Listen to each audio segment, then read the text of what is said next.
Good day, everyone. My name is Regina Eyo Etam, a 200 level student of mass communication in the University of Cross River State. In our society today, one would hardly believe that a word like money wife exists. Money wives are younger female children that are being sold out to pay debts by their parents. With me here is Mr. Richard Edet. We'll be talking more on the topic money wives. Welcome, Mr. Richard Edet. Thank you very much. Okay, today we'll be talking about money wives. What do you understand by the term money wives?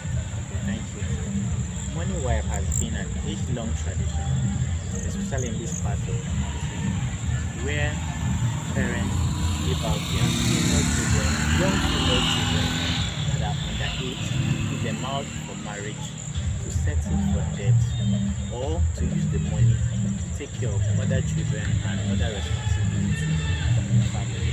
So these children that are not up to age are given out by force their suitors in order to get money to pay back debt or take care of other children in the family. Okay, thank you very much for that wonderful definition and brief explanation of the topic money wife. Now, we would love to know, are there any causes of money wives? Yes, there are three major causes of money wives. One of them is poverty.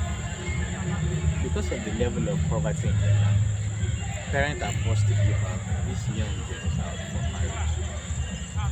Because things are very difficult, they give out these girls to other people in the society that are maybe well-to-do, or people that they are owing and they cannot afford to pay back. They give these young girls out as settlement to get money, to take care of other family issues, to do their farm work. They give out these girls out to raise money to do other things. So number one cause of this money wife is poverty. Then the second cause is illiteracy. Because of the level of illiteracy and the fact that these girls they don't have the opportunity to go to school. Because of illiteracy, parents are not well knowledgeable. They give out these girls out for marriage at a very early age. So illiteracy is the number two cause of money wives. Then second or thirdly, customs and traditions. There are some customs in our society, there are some traditions in our society that put parents under pressure to give out very young girls out, their young girls out for marriage, because they think that if these girls are not given out for marriage at a very early age, they will be engaged in sexual activity, and as such they will bring bad name on the family. So they will be put under immense pressure to give out these girls at a very young age, so that they will not be engaged in any sexual activity to bring bad name to the family. So they try to avoid that. So these customs and traditions are there that put parents under this pressure. Alright, thank you very much. We've known the meaning of money wife, the causes. Now, I'm sure there will be consequences that these young female children face in the course of this so-called marriage. So we'd love to know, what are the possible consequences of money wives? Yes, when these female children get married at a very tender age, they are exposed to a lot of consequences. One of them is the health risks of getting married at a very tender age. You know, as a female, when their body is not fully matured to handle reproduction, so when they get married at a very tender age, when they get married at the age of 15, 14, like that, their body is not ready for reproduction. And when you get married, one of the things they expect you to do is to give birth to a child.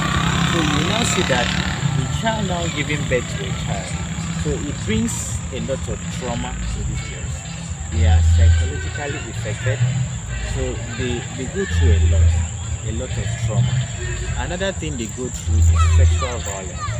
You know, when they get married at that young age, they'll be forced into sex because they don't have control over their body. They go through a lot of violence. These men don't respect them because they paid for them at the very tender age. So they don't respect them, they don't value them, they treat them anyhow. So these girls at that young age, they go through a lot of sexual violence. They go through a lot of physical violence. Sometimes they are being beaten by their husband. So they go through a lot of trauma. And another consequence is that those girls, their future are being jeopardized. They don't have any future for themselves. They can't plan for themselves. They can't do anything for themselves because the only thing they have to do now is to give birth to children. Most times they give birth to 5 children, 6 children. So they don't have their future has been jeopardized. So these are the consequences that these little girls go through as a result of money wise. So that's it. Okay, we've known the meaning and the consequences now.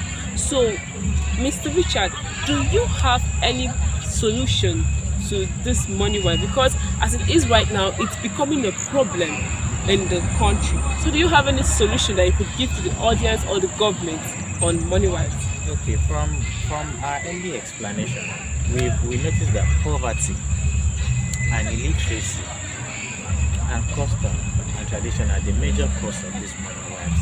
So for us to find a solution to this situation, we need to deal with the causes of this money wise. Number one, which is poverty. The government have to try to do their best to reduce poverty in the land. If poverty is reduced, parents will not be forced into giving out their young children, young girls out. So the government has to do a lot to reduce poverty. Secondly, is illiteracy. Those girls' child need to be exposed. Even their parents, they need to be exposed. They need to be given the opportunity to go to school.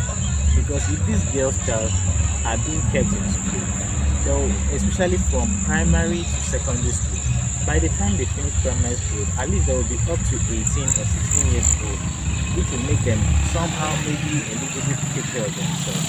So I think government should try to make girl child education compulsory and free from the primary to secondary school level. So with that, when that is put in place, at least those girls will have the time to be ready for marriage. And another thing is custom and tradition. There are a lot of customs and tradition that needs to be abolished. So the government needs to abolish these traditions. I am aware that there are laws in place like the Child Right Act that is in place that's trying to protect children from early marriage and child labor like this. So the government needs to enforce this law because I know this child marriage happens a lot in the rural areas. So the government needs to move into this rural area, try to investigate and find out where these things are being done and try to enforce it so that we can be able to reduce the child right marriage or eliminate it completely. So the government needs to do a lot in that area. The government needs to do a lot in that area. You've heard from Richard, and also the government should enforce child rights laws to help curb the menace of money wise. Thank you very much.